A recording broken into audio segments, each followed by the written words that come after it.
Heather, you have a 10 centimetre tumour on your right ovary. Your world just completely stands still. And then all of a sudden, all the questions, all those concerns just come spilling out. Am I going to survive this? Welcome back to Execs Who Run. I am your host, Jason Hunt, and this show is all about life, leadership, and the miles in between. Today's guest is Heather Hawkins, an author, adventurer, and ovarian cancer advocate who's run marathons on every continent, crossed deserts, climbed mountains, and found purpose through every mile. After surviving cancer at 41, Heather went from a 4K fun run to winning the North Pole Marathon and completing various other challenges, including the World Marathon Challenge. 7 marathons, 7 continents, 7 days. In this episode, we talk about resilience, adventure, and a different kind of leadership. The kind built on showing up, speaking out, and making a difference. Let's dive in. Welcome along to the podcast, Heather. How are you doing today? I'm doing really well, Jason. Thanks so much for having me. And I'm looking forward to having a good chat. And today started really well with an early swim at the beach before the rain. So feeling good. It's a beautiful way to start the day. I think you're down in Coogee, and anyone in Sydney knows it's a pretty great place to go and start your day and do some swimming.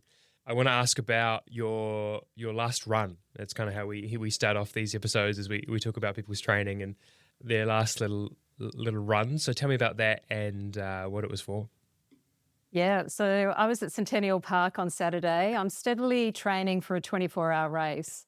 So my training plan, I'm up to the marathon distance. So took myself off on Saturday, started early, 6 a.m, headed to the park. And I love how there are so many different trails you can follow. So start off doing the circuits near the white fence, and then you can branch off doing crisscross across the park, down Anzac Parade under the fig trees, just to clock those kilometres over. Even stopped for a coffee halfway through at the local cafe, and then ran home. So got those 42 Ks, in the belt, I love it.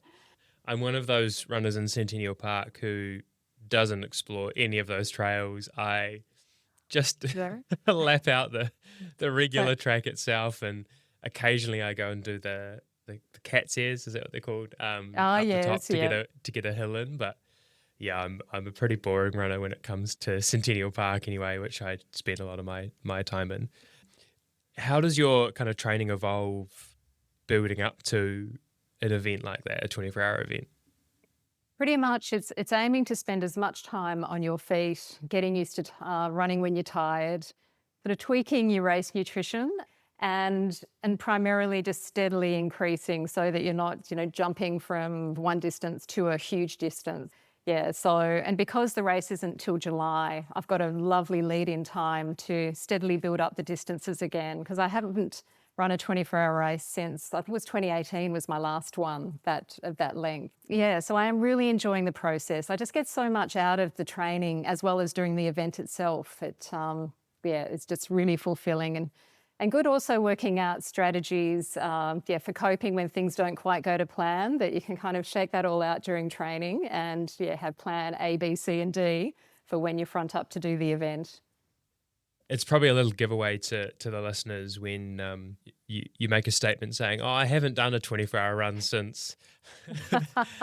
probably shows some of the crazy events that you do, and we will get into that and find out more about why you're doing this next 24-hour one. But I want to just jump straight on in. We're not going to muck around with too much at the beginning here, and I want to get into what would have been a pretty difficult part of your life, but also probably the most transformative and pivotal part of your life at the same time, as a lot of these experiences are. So take me back to what happened in 2007.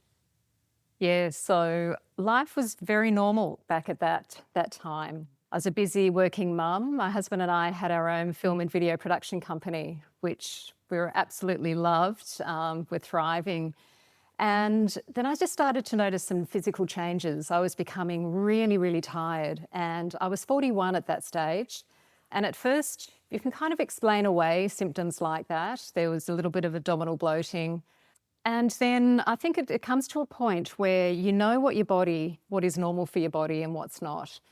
So I made an appointment with my GP and went to see him.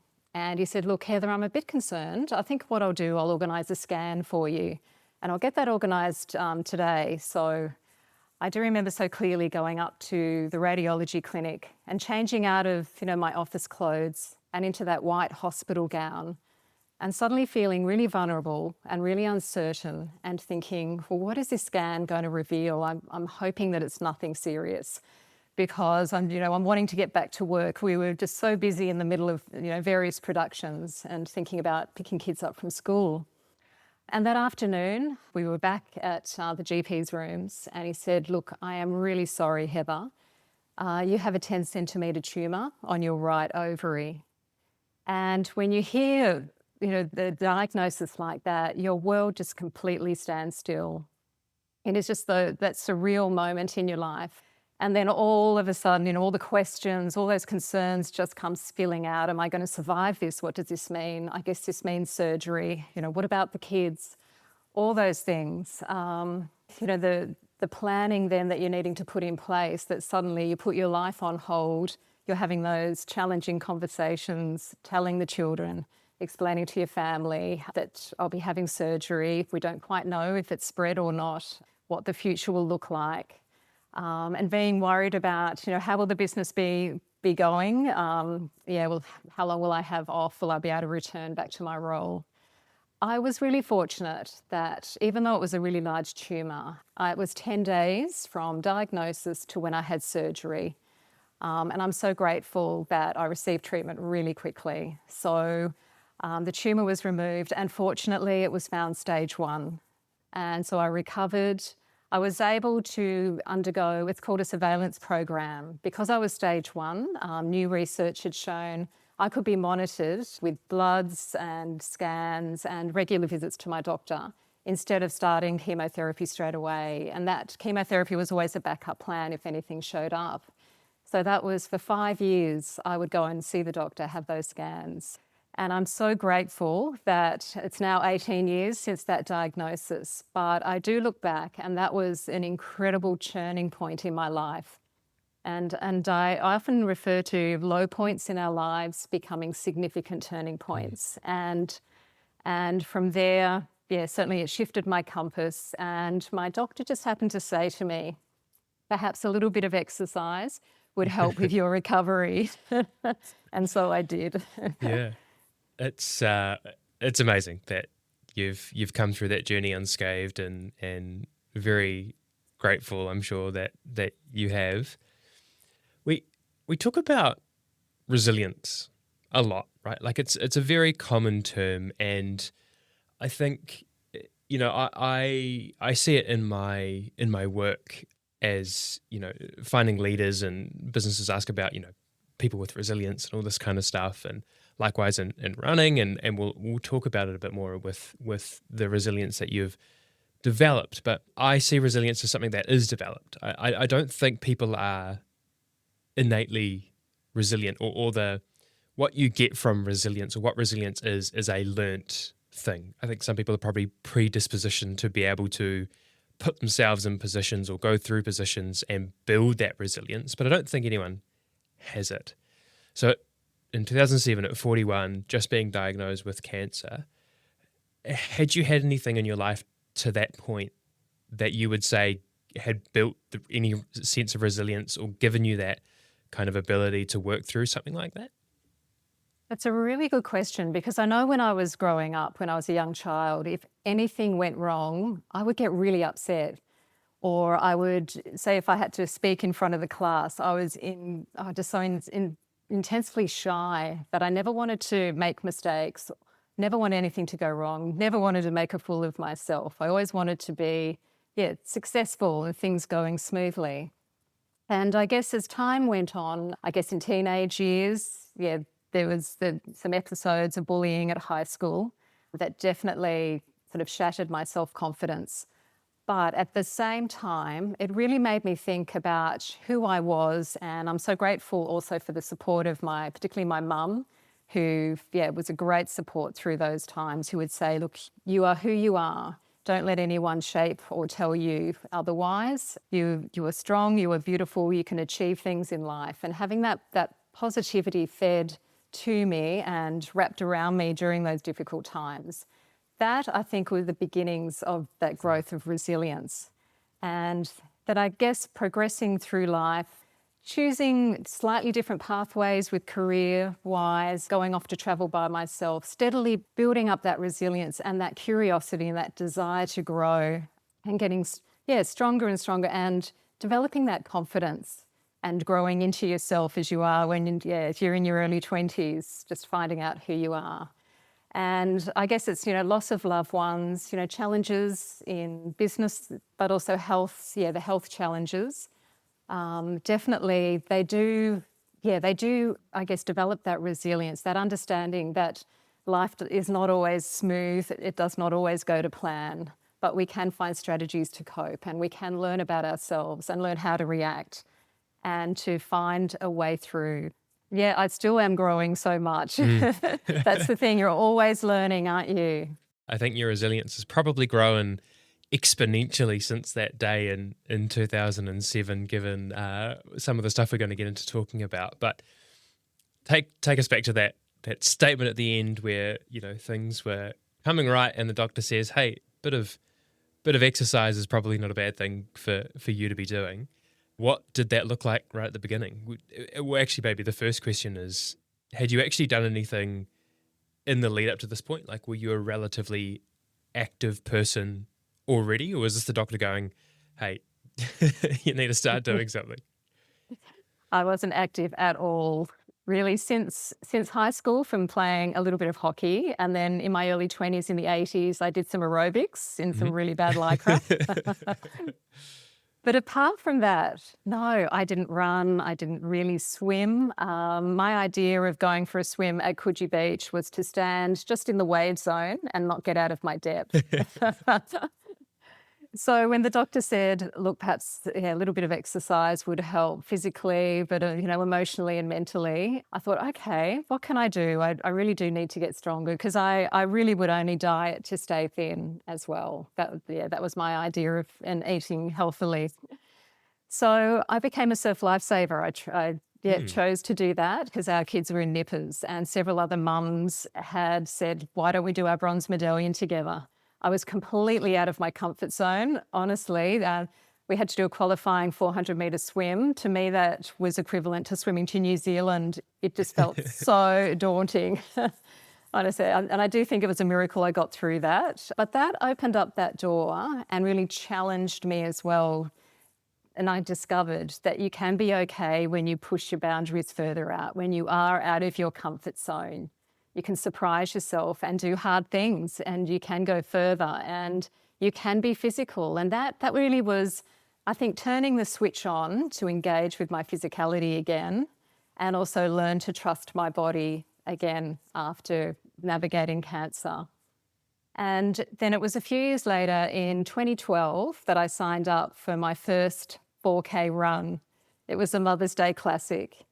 And it was going to be like a one-off thing, and I wrangled my two kids to come with me. And I do remember clearly we had 2.5 weeks to train before the event itself. And all I had was an old pair of Dunlop volleys, some gardening shorts, a stripy T-shirt.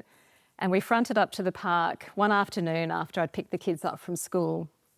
And my son had done some cross country. So I said to him, what do we do? Do we stretch? Yeah, how fast do we run? And are there water bubblers along the way? And it was that lovely 3.6 kilometre loop at Centennial Park under the fig trees. And I got about 2 Ks in and my legs were like concrete. I was red-faced, sweaty. I was, lightheaded. And I sat down on the sandstone block and thought to myself, I'm faced with a decision here. I can either tell myself, well, maybe it was a good idea at the time, but I'm not cut out to run. Or I can pick myself up and I can finish this race today, this run, and I can come back tomorrow and I can try again, and I can buy myself some runners and shorts. And it's like in life where we are faced with those decisions. Yeah, do I give up or do I keep pushing on, persevering? I know it's hard, but I will keep pushing. And I'm so glad I picked myself up that day, finished it off. And we did go and buy some race gear the next day, even. And we were back at the park regularly in that 2.5 weeks. And then, the event day arrived. And it was one of these light bulb moments as the starter gun went off and there was this sea of pink and tulle and people, just celebrating life and remembering loved ones. It was run so purposefully. And we got to about the 2K mark and the harbour was just this beautiful blue sparkling and the sun was out that day. And I thought to myself, you know what, today is not going to be the last day that I run. In fact, this is the beginning.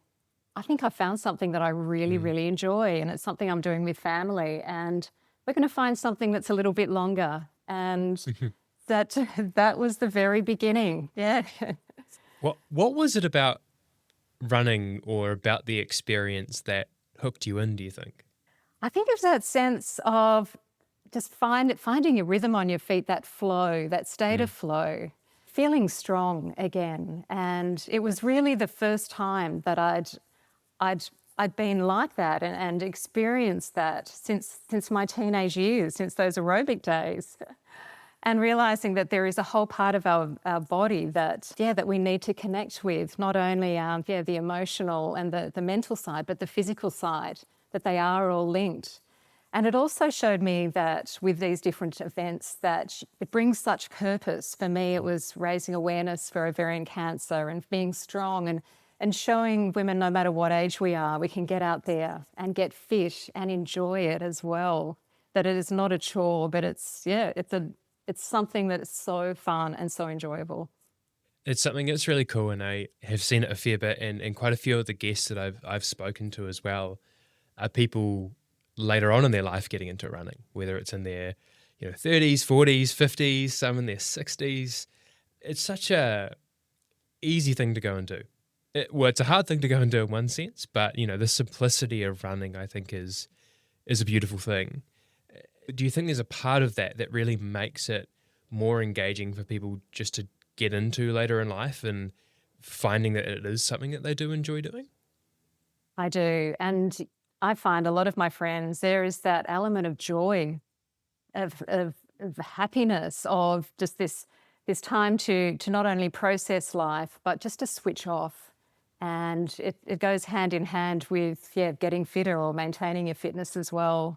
I mean, I absolutely love running along the coastal path from Bondi, to Coogee to Bondi. Mm-hmm. It is so beautiful, and particularly first thing in the morning to watch the sunrise over the sea. And it's just such a gorgeous, wonderful way, uplifting way to start the day. I just find everything then just feels like it's in order. Yeah. And yes, yeah. And also, to do it with friends as well. It's a great way to catch up with people as opposed to, sitting, just having a coffee. Yeah, you're out there running together. Yeah, and I find it opens people up.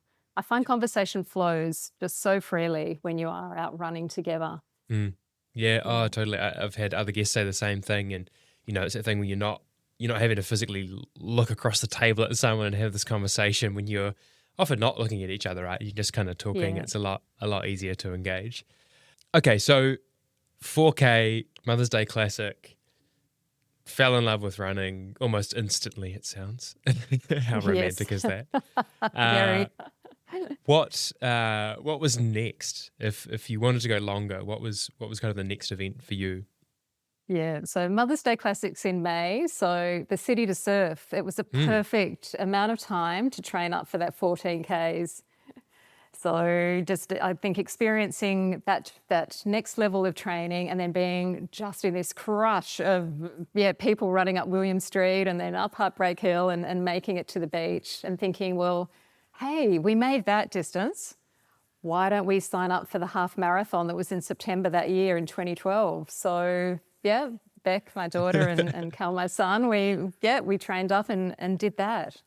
How old were your kids at the time? Yeah, so let me think, 2012. So Beck would have been, let me see, she was 20 and Cal was about 17. Yeah, Yeah, nice. Yeah. yes, yeah. And then Cal said to me, well, if we can run a half marathon, what about we train up and do a marathon together? So that's what we did the next year. Which did you do Yes. that in Sydney? We did, yeah, Yeah, yeah. So we nice. ran a few half marathons, like one in Melbourne, earlier in that year, and the half in Sydney, Mhm. and then that next September 2013 ran our first marathon, and and again I thought, wow, this is great. I am just so loving this. And at that point, I'd only ever heard about or, had met people, well, my friends who'd run on the roads, the Mhm. marathons on the roads. And then, got talking about trail marathons. And that was probably, the next year was my first foray off the roads, and Oh, into the well, wilderness. I feel like we should make quite a jump Yeah. where if we fast forward another year after that again, you're running not on road, not on trail, but on ice at the North Pole. Tell me why the hell you decided that was a good thing to do. Yeah. So I was turning 50 and I'd also just had a chat. Often I find, getting together with friends can be absolutely fantastic, but it can be quite dangerous in that you hear about different events. And one of my friends, it was a throwaway line, and he said to me, Heather, look, have you heard about those marathons run on ice? And I thought, what? No. Well, what do you mean about that? And so I very quickly Googled, marathons run on ice. What does he mean? And I found out about the North Pole Marathon. And it's run on an ice floe at the geographic North Pole. I mean, it does your head in thinking about it. And I thought, what a great way to celebrate turning 50, celebrating survival. Yeah, running and having an experience out in such an extreme location. And again, it would be a wonderful vehicle for me to raise funds and awareness for ovarian cancer. So I signed up, and it was the height of summer here in Sydney. And the marathon is run in April every year. So it wasn't really giving me an opportunity to run in any cool conditions. I kind of toyed with the idea of hiring an industrial freezer and putting a treadmill in there. But I thought it through and I thought, no, I am not great on treadmills. But I had the brainwave of running on the soft sand at Coogee Beach because I thought that's kind of like the texture of ice or snow. And then I just trained like I would normally as well for a marathon. So heading off to Centennial Park and then buying some really good gear. So a balaclava, thermal, ski goggles, beanies. Yes, I got a pair of trail runners that were a size too big so that I could wear thick mountaineering socks. Yeah, because it just gets so cold underfoot there. How And cold? How cold was it? so it started off being minus 26 Oh, degrees not too Celsius. bad then. Yeah, Not too only bad. minus 26. Yeah. Yeah. And it was beautiful conditions, light winds, the sun was out, and the sun treks along the horizon at that time of year, and it's golden and beautiful. But as the race progressed, the winds picked up and it started to, just blow the ice around, and it ended up being whiteout conditions and minus 41 degrees. Yeah, okay, that's probably a little bit worse because I also imagine that when you're getting colder like that, minus 41 doesn't feel twice as cold as minus 20. It feels just like the coldest thing you could even imagine, right? Oh, it's incredible. And you have to make sure every inch of skin is covered because you get frostbite and everything's freezing up with, your balaclava that you're breathing through gets all iced up.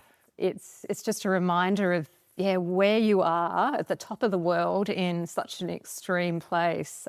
Fortunately, there is a temporary research base that's set up at the North Pole, so we're able to use their facilities. So we could go in to a heated tent on every lap. So there were 12 laps that we ran, that we could defrost our goggles and balaclava and warm up a little bit and then head back out onto the ice. And get those kilometres done. I was going to ask, Well, firstly, how long did it take? But then secondly, regardless of how long it takes, any marathon, you need to get some nutrition in, right? Some food. How did you do that? If I imagine everything was just frozen at -41, I can't imagine any food of any variety is actually going to be edible. Yeah, so I'd put race nutrition in my pockets, but you're right. Within a lap or two, it was freezing, and even my water bottle, yeah, that was a solid block. So I kept race nutrition in the heated Mm. tent. Yeah, so you would come in and eat, warm up, and head back out again. And it became a race where you really had to manage your core temperature, your pace, so that you didn't sweat because it would easily freeze and you would end up with hypothermia. There's so many things to think about, as well as actually running, getting those kilometres over and done with. But what I loved was with every lap, I'd chosen to dedicate to someone in my life or to reflect on life. And that gave me, such a wonderful distraction from the cold, from feeling so tired, because it was really difficult underfoot. As the race went on, you could imagine it just got so chopped up, and there were deep sections of snow. There were icy sections where you would kind of skate. There were cracks appearing in the ice floe where you could look down and see the water. Yeah, and the wind would blow you one way and then you'd be against that strong headwind the next. It was incredibly challenging, but at the same time, if you stay positive and you stop yourself sort of going down that rabbit hole of thinking, this is so hard and why have I put myself in this position? But to look around and just to go, wow, I'm here and I've actually got the opportunity to experience this. Mm-hmm. And I'm celebrating life, and no matter how hard it gets right now, I'm just going to keep going, keep enjoying this race and get to that finish line. So, how many other crazy people on a yearly basis go and do this event? Yeah, so the year I did it, there were 44 of us, and I Oh. think that's generally how many there are each year that do it. And they're from all over the world. You meet such interesting people. And again, they're talking about all sorts of races. So you very quickly put them on your to-do list. Yeah. And I want to get to one of those in particular, but before we jump into that, because I feel like you won't bring it up yourself, you actually won that race, or won the female category of that race, yeah? I did. It was such a gift. Honestly, I wasn't sure where I was placed in the race because everybody looks exactly the same in their great, their balaclavas and beanies and great big jackets. And I got to lap number 11, and the race organisers, actually said to me, you know what, Heather? Yeah, if you head out of the tent now, and run like the wind, you're going to have a really good chance of winning this. And I thought, oh, what? Wow, okay, wow. And headed out and just ran like the wind as fast as I possibly could and crossed the finish line. Yeah, first place female, 8th overall in a time of 6 hours, 53 minutes. I'm not sure how many seconds it was, but it was one of those incredible moments. Yeah, it just felt amazing, an achievement that I had never, ever dreamt of. And the thing that was in my mind, that was foremost in my mind, was tracking back, to the time where I was in my hospital bed recovering, just so uncertain about the future. And then finding myself on this finish line at the North Pole, it was incredibly surreal. And I just remember crying with absolute gratitude for that moment, where life had taken me and that second chance. It's very cool. Just to kind of put it into some context, what's your fastest marathon on, regular, normal road going marathon? Yeah, so 3 hours 45 is my fastest one in Melbourne. Yes. Yeah. So almost twice as long to do that. Did it feel similar? I don't even know how to ask this question. Did it feel similar intensity? Because you talked about having to kind of limit, I guess, your intensity so you weren't sweating and all this kind of stuff. Like, what did it actually feel like doing that for 6.5 hours? Yeah, incredibly draining. Like, you have to be switched on and concentrating the whole time and focused where you're putting your feet, because you can very easily trip over. Any loss of concentration, and you will be tripping over or perhaps putting your foot in a crack or slipping on the ice. Yes, and I think, I wasn't thinking about time, whereas if I'm running a normal marathon, I'm far more mindful of what my pace is or, where I'm placed in the race and how I'm going. But it ended up being more of a personal adventure or this experience up on that ice floe. And I guess being mindful keeping it steady so that I wouldn't cool down too much, but also just being a really positive, moving forward experience throughout the whole time. So, you can imagine by the time we cross the finish line, it's pretty spent. Yeah. Like full physical and psychological mental Yeah. exhaustion at the same time, right? Like, that would have Yes. been something. All right. Yeah. The next year, because running one marathon at the North Pole wasn't enough, you decided that the World Marathon Challenge was going to be a great idea. And for those who don't know, and I didn't know about this, and then I found out about it and was like, this is amazing. As someone who just likes to run fast marathons at the moment and the idea of endurance events, I talked to people about these amazing races and none of them really of interest. This is one, even though it's an endurance event, I feel like I could get myself doing at some point, but it was a bit different back in 2016 when you did it than now. But what an awesome event. Essentially 7 marathons across 7 days across 7 continents. Ridiculous. Tell me, did this just come up in one of those crazy conversations with a friend as well? And amazingly, the race directors of the North Pole also ran this race as well. Of course So did, yeah. you can imagine it did come up in conversation. And because it was the next year, I thought that gives me plenty of time to recover, do a few normal marathons, and then train up for this one. And it was quite surreal, when you press the register button and think, okay, I'm in, I better train. How do I train? Putting together that schedule that I thought would best prepare me for this race. And it was back in the day. It was only the second time that it was going to be run. And so there were 15 of us from all around the world. And that was lovely, such a tight group, and we got to know each other incredibly well. And it was interesting, chatting in the lead up to the race, particularly with my friend Sarah, about, what's the best way to train, what strategies, and to make sure our passports were all up to date so we could just, be scooting between the continents.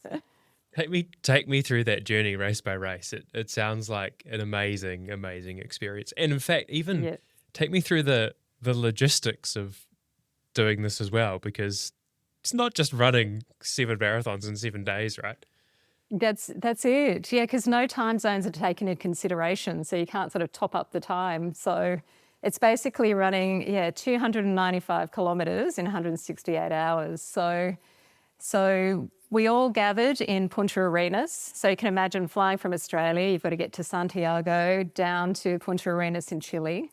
So that's almost like an ultramarathon in itself, arriving there. And fortunately, your luggage, you're hoping like anything, your luggage is going to arrive as well. And then had our race briefing. We were given some warm gear for Antarctica. And then we were just waiting for the perfect weather window to fly down to Antarctica, because that was where the first race was going to be run. And we had to have enough time to be able to run that race, jump on the plane and get back, because the clock starts the minute that race starts.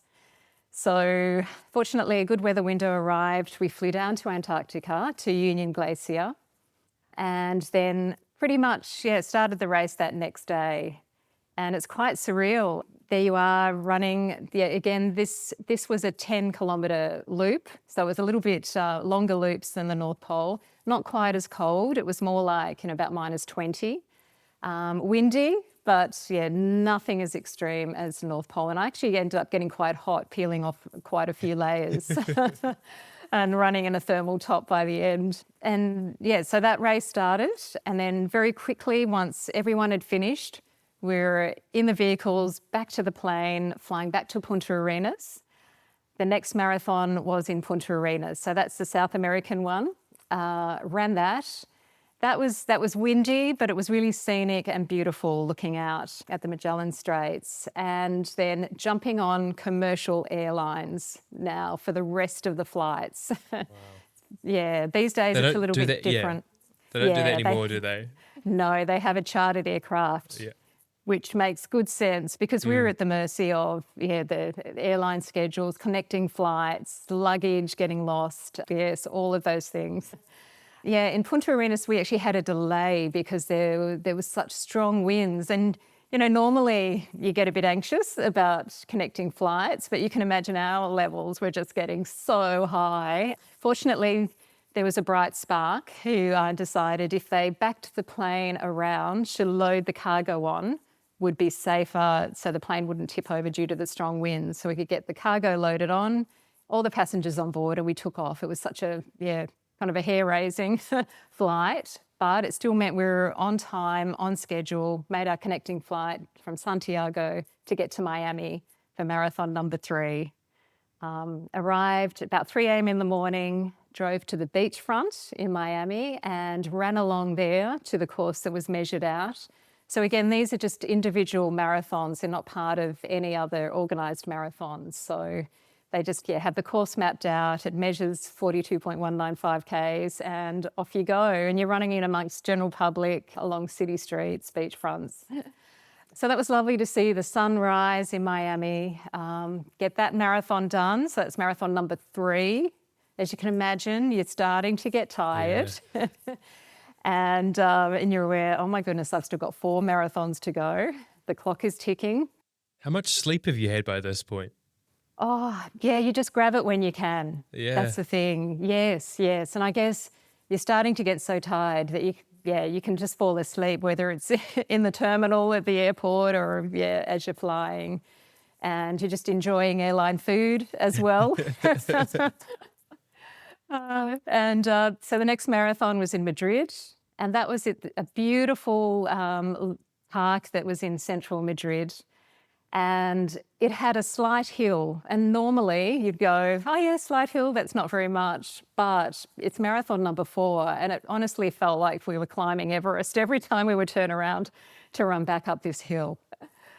I got to about 200 metres from the finish line, and I had a momentary lapse of concentration. And I'd taken my sunglasses to put up on my head, and there was a tree root that I did not see. And I tripped over. And that moment when I hit the ground, I thought, no, I hope I haven't broken anything. It just completely winded me. I picked myself up and hobbled to the finish line, and there was a first aid lady who put me back together again. I was pretty grazed on my elbows, hands and knees. And I think when someone shows you kindness, I just cried and cried. And I thought, what have I done? I've still got 3 marathons to go. I haven't done myself any favours. And I think all the emotion and all that I think had just been building and building, and this just suddenly, it just all came out. I just kept sobbing on the bus to the airport, thinking, I have to run another marathon in 5 hours. Can I do that?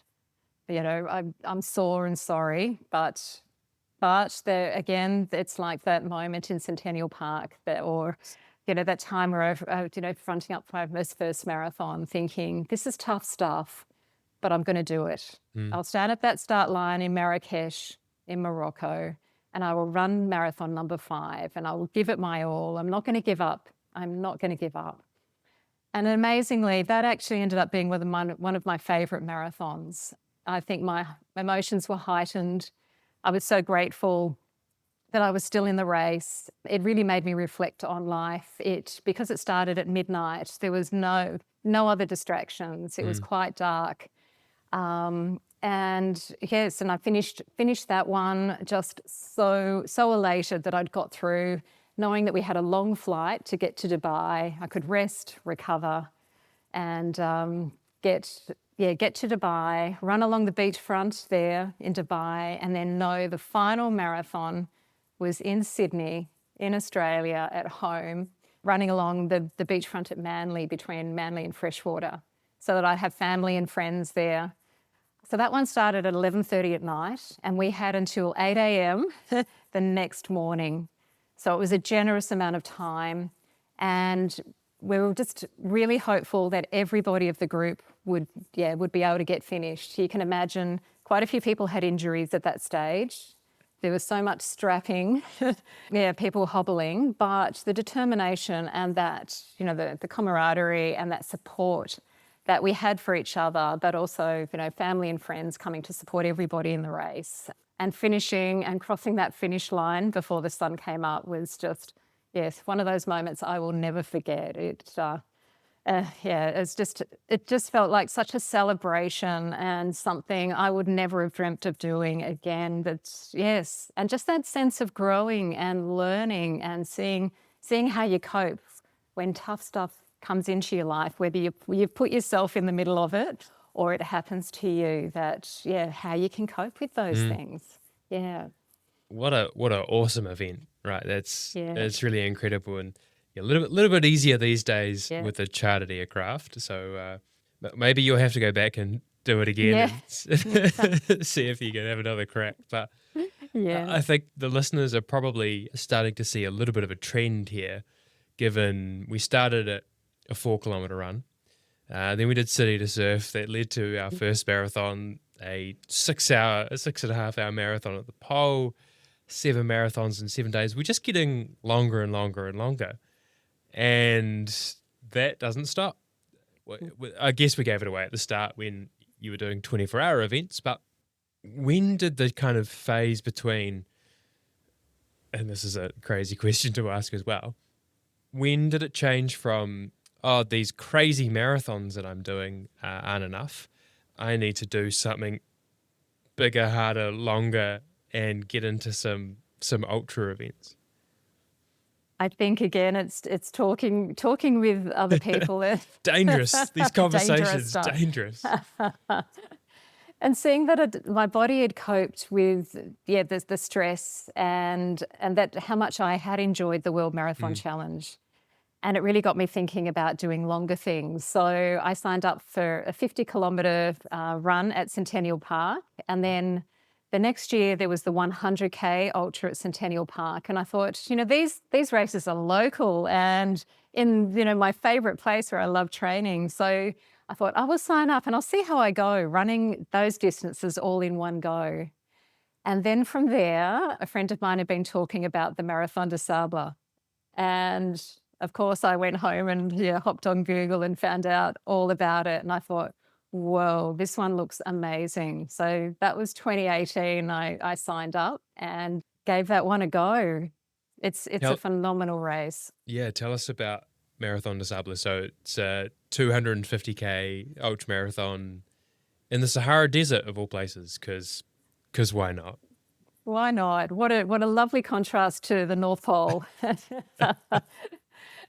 And what I loved about this race also is that you're self-sufficient. So it adds that whole level of managing your own race nutrition, choosing what will work, because you are carrying it in your backpack the whole time that you're running. Every night there is a destination that you head for. They have these wonderful Bedouin tents that you sleep in each night. You share with 5 other people who become your best friends. And then each day you run, perhaps it might be 30 Ks, 40 Ks, and then there is a long stage, which was 87 kilometres our year. They mix it up every year, so it can be slightly longer, slightly shorter for that longer stage, and that goes overnight. So I think also it was that challenge of out in those intense desert heat, the heat of the desert, and as well as sand dunes, running up and down sand dunes and training specifically for that. That was a lovely challenge to prepare myself as best I could. Again, I was back at Coogee Beach on that soft sand, down near the Wanda sand dunes down there, and just getting as fit as I possibly could, and really starting to think a lot more on overall strength. So my core, my upper body, really doing a lot more cross training to prepare myself to be in the best shape I could. You talked about, obviously, that marathon in Morocco being your kind of favourite marathon and all the emotion that came around that. But What's been the standout event that you've done in the past 15 years that you've been doing all these crazy things? There's another one that's called the Track, and it's here in Australia. It's 520 kilometres over 10 days. Sticking with the theme, right? There, Getting yes. longer. Yeah, so that was in 2019. And I have, a connection to the Outback. When I was a 21-year-old, I brought myself a camper van and I went travelling. And I worked at Alice Springs Hospital and then on a cattle station for a year as a governess. And with this ultramarathon called the Track, you actually run through that property of Curtin Springs Cattle Station where I'd worked as that 21-year-old. And this race, therefore, it was almost like I was retracing my steps, going in full circle, revisiting that 21-year-old who'd gone off to explore the world, who was gaining confidence, but didn't really know, too much about being physical. And here I was, much older, but having so many more life lessons that I'd learned and been through so much. Revisiting that property and seeing the property owners, they were still there, and sitting down and just talking about where life had taken us from that time and who we were today and how grateful we all were that we had these experiences in life. And that became such a profound, beautiful race for me. It really connected me back to that wonderful ancient landscape as well, running under the stars. There was the final stage, which was 137 Ks to get to very close to Uluru, and looking up at the canopy of stars that night going, wow, we live in such a beautiful world, and to have these opportunities to experience the wilderness and be connected not only to yourself, but to this spectacular nature around us and that depth that you experience and the learnings and the reflections that you have, and also connecting with other people throughout the stages of the race, having those really lovely conversations with them to find out what drives them, what's their purpose, what are they planning in life. Yeah, so that for me was probably my most favourite race of all, because and it was again that next step up that I felt that I was growing and learning that every race brings something different that you take away from it. Yeah, it's very cool. It's an awesome approach, I think. Two parts there. One, the community and connection aspect that come from all of these events. It's something I'm learning more and more, particularly in that kind of ultra scene. It's a very community focused environment. Running to an extent in road running and whatnot is as well, but particularly that ultra scene. It's very cool to see, but also just very, very growth focused, right? Yes. When you're going and running road marathons, I think for most people, you want to be trying to get faster in each one you do, and I think it gets to the point where you're more competing with yourself than necessarily with anyone else. But even more so when you're starting to do those ultra events, it's really about that self-growth, right? The time's not really relevant. I need to find a bigger, broader challenge to go and do and try and accomplish it and see what growth I can get from that, building more resilience, going through that journey. It's very, very cool. I want to take a detour here, and we could actually talk probably all day about all of the crazy running events you've done. We haven't even really touched on the climbing and hiking events that you've done, which there are many of them as well. You've done some incredible things. This podcast, obviously, Execs Who Run, is about kind of leadership and running. And whilst you may not be a leader in the traditional sense, like a lot of my guests would be used to, you're very much a leader in the sense of what you've done for the advocacy around cancer in general, ovarian cancer, and a number of different organizations and foundations. Your journey's a fascinating one, and there's this predisposition to do difficult things, crazy things, that is kind of out there anyway. Not many people are doing that.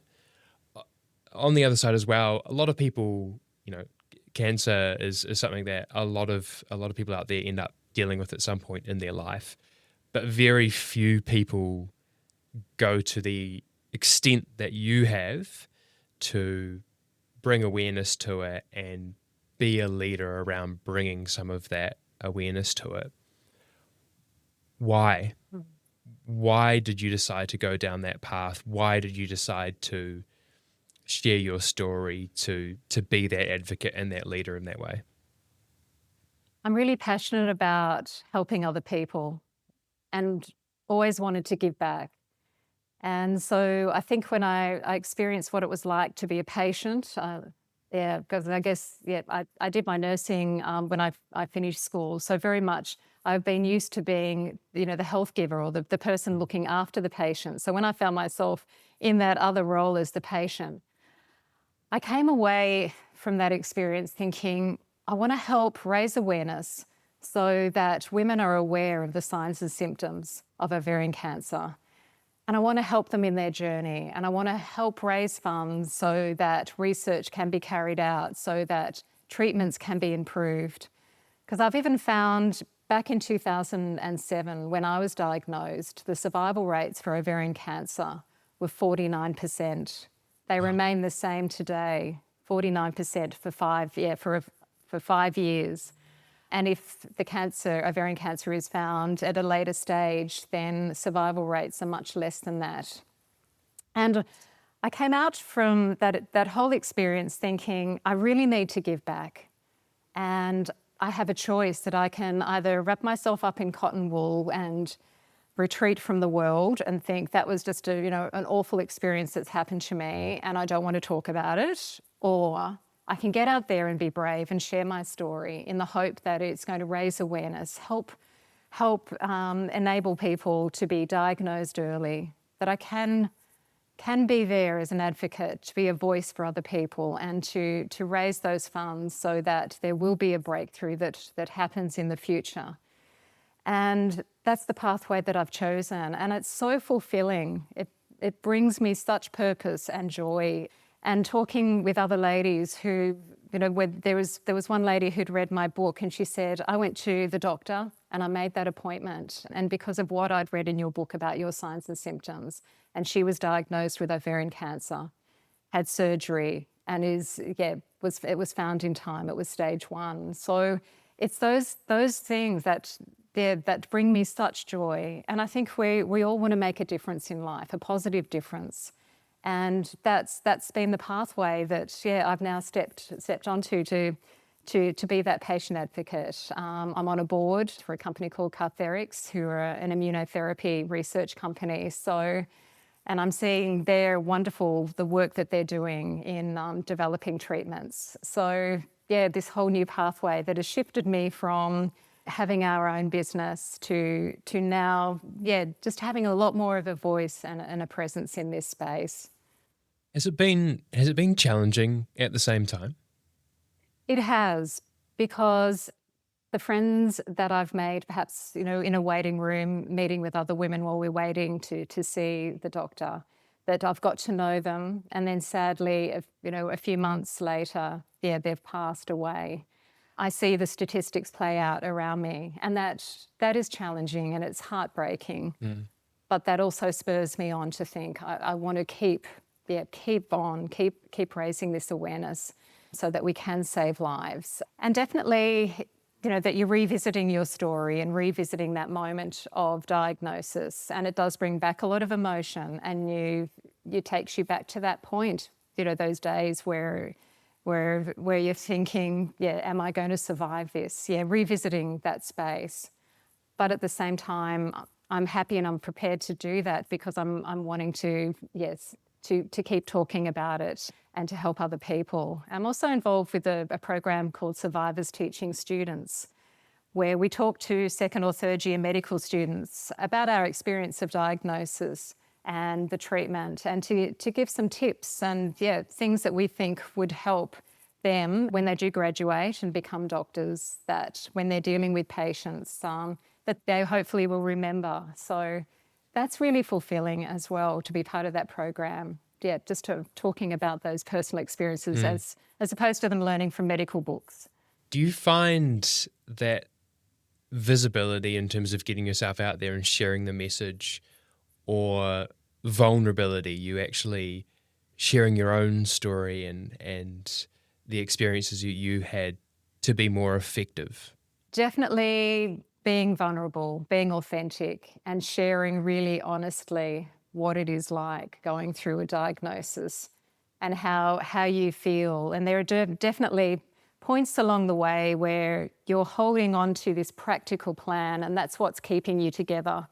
That you know you have an appointment in a week's time, you have a scan, so therefore that will be your safety net, and it's helping to anchor all your emotions that you've got that are just swirling around. But people really relate to that when you're so open and honest about your journey, and that they can take away, perhaps some of those learnings or feel that they're not alone. Perhaps that's one of the most powerful things, isn't it? When we know we're not alone going through things and that other people have experienced it as well. And I find there's those real deep connection points where you are sharing and opening up that really, make the difference, as opposed to just being, I guess, a face talking about, generic and general things. It does make a big difference, right? I think Yeah. leaders in any sense will get more cut through when they're able to kind of share and connect at that kind of real level rather than the superficial, facts, figures, clarity. It's not what breaks through, is it? No, that's right. That's right. People want to see you for who you are, and they want to hear, how things have affected you or what learnings that you have taken away from that.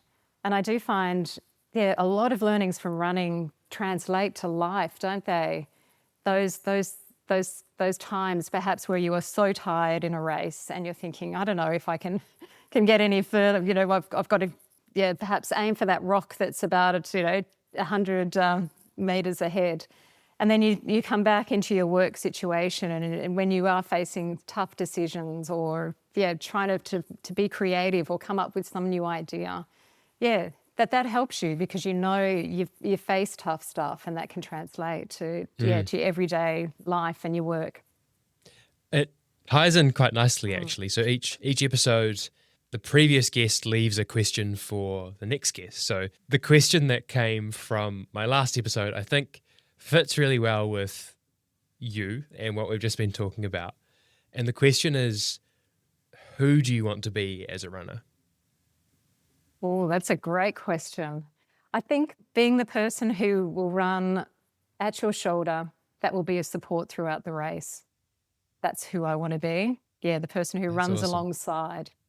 Yeah. Well, it's such a great metaphor at the same time, right, of the advocacy that you're doing and essentially being that person alongside everybody else and helping them through their own difficult journeys at the same time. It's very cool. All right. What question would you like to leave for my next guest?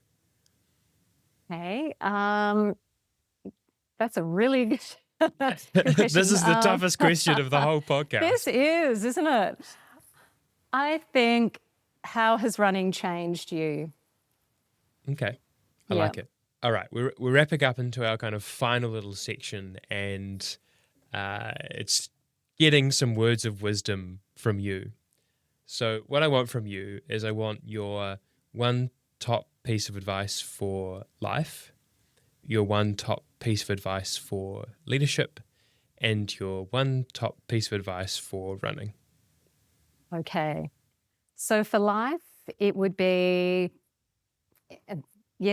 always stay curious and keep a little spark of adventure going in life. Always have something to look forward to. That's for life. So for leadership, definitely to be a leader who is who listens, who gets in amongst it all, and leads by example as well. That you practice what you preach. Mm-hmm.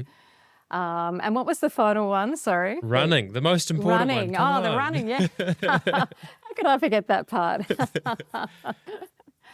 I think running just brings so much, and it doesn't matter where we run or what speed or what age we are, just to get out there and keep it going and enjoy every single training run as much as an event itself. Yeah, I love that. Yeah. Got to enjoy the process, right? Makes the final outcome a lot easier at the same time. It does. It has been an absolute pleasure having you along and talking today. And thank you very much for being kind of vulnerable and open and sharing your story. Some incredible stuff in there, like genuinely awesome life that you've lived and challenges that you've overcome. So very grateful that you've been open to share that. I feel others probably want to find out a little bit more about your story, and they can, because you wrote a book called Adventurous Spirit. So if people want to find that, they can search that and learn a little bit more. Or I have to come back to what we started with, actually. You're building up to a 24-hour run. What are you doing there? Yeah, so with the 24-hour run, because I've just clocked into the 60-year-old age group, the Australian record at the moment is 146.539 kilometres. So my personal challenge, again, as you were saying, it's you versus you, isn't it? We're challenging ourselves. I would love to see how I go at that. And so steadily training up. It's in July, so I do have a good few months to train up. I've scheduled a 50-kilometre run at Centennial Park coming up. And I will steadily probably train up to about 70 to 80 Ks in one stretch, do some back-to-back runs, and then head down to Canberra in July and give it my best shot. How cool. What is the best way for people to kind of stay across your journey? Yeah, so probably, socials are the best. Yeah, so Instagram and Facebook, LinkedIn. Perfect. Yeah. Awesome. We'll add all of those to the show notes so people can find you nice and easily. Well, again, thank you very much for coming along today. It's been an absolute pleasure. Oh, thank you so much, Jason. I'd love chatting with you. What an incredible story from Heather, really about showing up, standing strong through the miles and living with purpose. If you want to follow her next journey or grab a copy of her book, Adventurous Spirit, please check out the links in the show notes. But thank you for tuning in to Execs Who Run. If you enjoyed today's conversation, please share it, leave a review, and follow the show. I really, really appreciate it. I will see you here again next time for more life, leadership, and the miles in between. But until then, go running.